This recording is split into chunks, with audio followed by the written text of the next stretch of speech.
I adjusted my silk blouse one last time and glanced out the floor-to-ceiling window of my corner office. The skyline glittered like it had secrets, just like I did. My phone buzzed on the mahogany desk, another meeting reminder, another client to impress, but I hesitated. Because today, of all days, I knew I couldn't avoid the past anymore. It was a message from my cousin, Kevin. 3 words that made my stomach twist. Family dinner tonight. Kevin always had a knack for dragging me back into memories I tried hard to forget. Memories of a parking spot, a public humiliation, and an uncle who always seemed one step ahead, taking what he wanted, like the small victories of my youth. I poured myself a cup of coffee, the aroma barely masking the faint sting in my chest. My fingers brushed the chipped polish on my nails, and I laughed quietly to myself. How fitting that something so small could mirror the years of overlooked accomplishments. The city hummed below, indifferent to my inner turmoil. I straightened my spine and pressed my palms to the desk. Today, I would show them who I really was. Not the struggling girl they thought I'd always be. Not the one they underestimated. No, today, I was the one holding the keys. I tapped my phone, typing a polite confirmation. I was calm, collected, but inside, a storm of anticipation and vindication churned. Tonight wasn't just a dinner. It was the beginning of the reckoning. I remember that morning like it was yesterday. I was 22, fresh out of college, and brimming with ideas I couldn't wait to put into motion. I pulled into the crowded lot outside my small downtown internship, feeling a mix of excitement and nerves. And then I saw him, Uncle Robert, leaning against my usual parking spot, smirking like he had claimed it by birthright. "Morning, Lisa," he drawled, tossing me a casual grin. "Thought I'd take your spot today. Hope you don't mind." I froze, my hands gripping the steering wheel until my knuckles ached. The world seemed smaller, sharper, and colder. "But this is always my spot," I said, my voice trembling more than I wanted. "You're young, ambitious, sure," he said with that condescending chuckle, "but you'll learn. Some things aren't meant for you yet." I wanted to argue, to yell, to make him see me, see my determination, but the words lodged in my throat. I felt invisible in a way I had never experienced before, humiliated in front of my peers, dismissed by someone who was supposed to support me. Later that day, I sat on the faded park bench across the street, tracing the worn edges of the pendant my grandmother had given me, an old compass, her voice echoing, "Never let anyone take your direction. The world is bigger than their limits." Her words burned through me, sharp and comforting all at once. The injustice of my uncle's arrogance, the sting of being underestimated, became fuel instead of shame. My hands stopped shaking as I made a promise, to myself, not to anyone else, that I would never rely on anyone else for my path. I left the lot that day with a quiet determination, steering toward a future I would carve with my own hands. The parking spot wasn't just a space in a lot. It was a symbol, a challenge, a reminder that some battles would be won not with confrontation, but with patience, grit, and relentless ambition. After that day on the park bench, I threw myself into building something real, something that no one could dismiss or take away. I started small, freelancing for local businesses, designing marketing campaigns, pitching myself relentlessly. My mentor, a sharp and seasoned woman named Claire, noticed my potential early on. She had been running her consulting firm for over 20 years and had a knack for spotting talent. "Lisa," she said on our first meeting, sipping her espresso with a knowing smile, "you're too smart to let anyone decide your limits. But don't just prove them wrong. Build something that proves you right." Her words became my mantra. Nights blurred into mornings. I'd stay at my tiny apartment, surrounded by sketches, spreadsheets, and stacks of reference books, typing proposals until my fingers ached. Self-doubt crept in sometimes, the kind that whispered I wasn't ready, that I'd fail, that Uncle Robert was right, but I pushed it aside, focusing instead on the small wins. My first client was a boutique cafe downtown. They hesitated at first, but the campaign I designed brought in more customers than they'd ever had. The look on their faces when the numbers came in, The surprise, the excitement, made all the lonely hours worthwhile. Then came the first profitable sale for my own side venture, a digital platform I'd quietly launched to help other young professionals like me gain exposure. I didn't post about any of this on social media. My family, the ones who had doubted me, had no idea. I kept a low profile, sending only modest updates to my closest friends. There was satisfaction in watching my dreams take shape in secret, knowing that one day I would reveal the full picture. Money came slowly at first, then steadily. I learned to negotiate, to navigate the male-dominated spaces that had once intimidated me. I hired my first employee, a bright college student who reminded me of my younger self, and built a small but fiercely loyal team. We grew together, shared late-night victories, celebrated the first major contract we landed with a regional brand, and quietly celebrated the first time our platform turned a profit. Every step of the way, I reminded myself of the compass my grandmother gave me, the symbol of direction, focus, and independence. Uncle Robert's petty acts, like taking my parking spot, became a quiet joke I told myself on tough days. He had underestimated me, as he always did. And that underestimation was now the foundation of my rise. I was no longer the girl who felt invisible or powerless. I was building an empire quietly, carefully, and with intention. And one day soon, everyone who had doubted me would have to see the woman I had become. Not just successful, but in control of my life, my choices, and yes, even the parking lot that had once symbolized my small defeats. The evening arrived. The air was crisp, and the city lights shimmered like tiny promises of the life I had built. The restaurant was quiet, elegant, the perfect setting for what was about to unfold. Kevin and Uncle Robert arrived, confident as ever, expecting the same timid, struggling Lisa they had always known. I greeted them with a warm, composed smile, nothing like the girl who had once parked her car far away, humiliated and overlooked. "Hi," I said, my voice smooth, steady. "I'm so glad you could make it."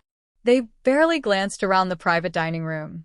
The muted lighting revealed only part of the transformation, yet I could see it in their eyes, the flicker of curiosity. The first hint that maybe, just maybe, things were not as they expected. We sat, ordered drinks, exchanged polite small talk. I let them talk, let them linger in the comfortable illusion they had created. Then I stood and gestured toward the large window overlooking the city skyline. "Do you remember that parking spot at the mall?" I asked casually, almost as if it were a minor detail. Kevin snorted. "Yeah, that was nothing." "Nothing?" I echoed, letting the word hang. "Funny. That nothing is now mine. And not just the spot, every inch of the mall lot." Silence. Uncle Robert's jaw tightened, and Kevin's confident smirk faltered. I let them absorb the moment. I stepped closer to the panoramic window, gesturing toward the lights of the mall below. "I acquired the entire property last year. Renovations, leases, contracts. I handled everything myself. It's officially under my name." Their reactions were priceless. Kevin blinked, unable to hide his astonishment. Uncle Robert went pale, glancing away, clearly struggling to process the humiliation that had now come full circle. "I see, so you've been busy," Kevin muttered, his voice weak. "Busy," I repeated, letting the word roll off my tongue like a melody of triumph. "And independent." The years of doubt, the little dismissals, the assumptions that I wasn't capable, they didn't stop me.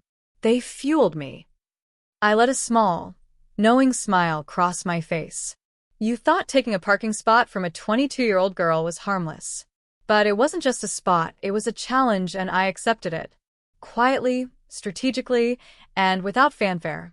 And now," I paused, letting the weight of the words sink in. "I own it all." Kevin's hands clenched the table edge. Uncle Robert opened his mouth, then closed it again, as if words would betray him. I leaned back in my chair, calm, collected, letting them feel the full impact of my revelation. For years, I had been underestimated, unseen, dismissed. Tonight, the narrative had changed. Tonight, I was not just seen, I was unstoppable. And in that room, Under the soft glow of the chandelier, I realized something. Revenge wasn't about anger. It was about proving your worth. And they had just become the audience to a story they never expected and could never rewrite. I leaned back, letting the silence linger just long enough for them to feel the weight of it. For the first time, I wasn't the girl being dismissed or underestimated. Tonight, the balance had shifted. The power was mine, and with it, the choice of how this story would continue. Now, I began, my voice calm but unwavering. We have a few things to discuss. I'm willing to help, but it won't be unconditional. There are lessons that need to be learned, and I'm not repeating old patterns.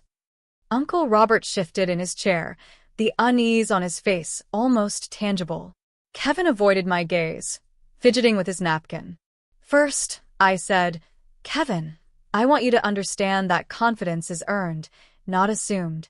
You need to stop relying on family privileges and start pursuing something you genuinely care about. You'll shadow my team for a month, see the work, and contribute meaningfully before making any assumptions about success. Kevin's mouth opened, then closed again. I waited. Good, I said, letting the word land like a bell. Uncle Robert, I continued, your habit of underestimating people, especially the women in your family, has caused more damage than you realize. You'll attend a leadership course I've selected. You'll mentor young professionals who might otherwise be ignored, and you'll report back to me about the experience. No shortcuts, no excuses. I could see the resistance forming, but I didn't flinch. This wasn't about punishment, it was about growth. Compassion mixed with firmness, the kind that comes from understanding pain but refusing to let it define your life. And me? Kevin asked hesitantly. You, I said, smiling gently but firmly, need to step into responsibility. Respect others' space, recognize talent when you see it, and, most importantly, stop trying to take shortcuts through someone else's hard work. Do these things, and you'll learn how satisfying real achievement can feel. I paused to let my words sink in. I wasn't just doling out conditions. I was handing them the tools to repair the emotional harm they had caused. They had the chance to grow, to evolve, to unlearn toxic habits that had defined too many years. And for me, I added softly, almost to myself, I'll continue to move forward, unapologetically. The past won't dictate my future. I will help where I can, but I won't compromise my independence again. The tension in the room began to shift. The fear and disbelief in their eyes mingled with the faint beginnings of respect. They might not fully understand yet, but they were starting to realize. The Lisa they had known, the one they could dismiss, manipulate, and underestimate, was gone. In her place stood someone who had mastered both herself and her circumstances, someone who would bend, yes, but only on her own terms. And as I watched them digest this new reality, I felt a quiet satisfaction. Power was not just about ownership of the mall lot or financial success. It was about reclaiming control, setting boundaries, and making sure that respect and growth were the terms of every future interaction. Tonight, the rules had changed. Weeks passed after that evening, and I watched quietly as changes began to take shape. Kevin started shadowing my team, surprising me with his dedication. Uncle Robert returned from the leadership program with stories of young professionals he had mentored, and for the first time, genuine reflection in his eyes. They were learning, stumbling, and slowly understanding what it meant to respect boundaries and value effort over entitlement. I, too, had changed, though I had always known I would. Sitting in my office one morning, I traced the edges of the old compass pendant my grandmother had given me.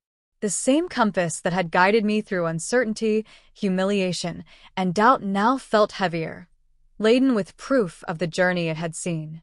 Every late night, every small victory, every moment I had held back while secretly building my life had led me here. Looking out at the city skyline, I felt the satisfaction of ownership, not just of property, wealth, or status, but of myself. The mall lot below was mine, yes, but more importantly, my path, my choices, and my dignity were firmly in my hands. I had transformed hurt into resilience, doubt into determination, and humiliation into empowerment. I sent a brief note to Kevin and Uncle Robert one morning, reminding them that growth was a process, not a moment. I didn't need to watch over them constantly. Their accountability had begun, and they were learning what it meant to stand on their own. And as I closed my laptop, I touched the compass pendant once more. Its metal edges were smooth now from years of use, a symbol not just of direction but of perseverance and self-respect. The journey hadn't been easy, and some wounds would never completely fade, but I had turned every challenge into a stepping stone. Finally, I took a deep breath and let myself smile. The past had shaped me, but it no longer defined me. I was independent, strong, and unapologetically myself. And somewhere deep inside, I knew one truth with complete clarity. I didn't just reclaim a parking spot. I claimed my entire path, and nothing could ever take it from me again.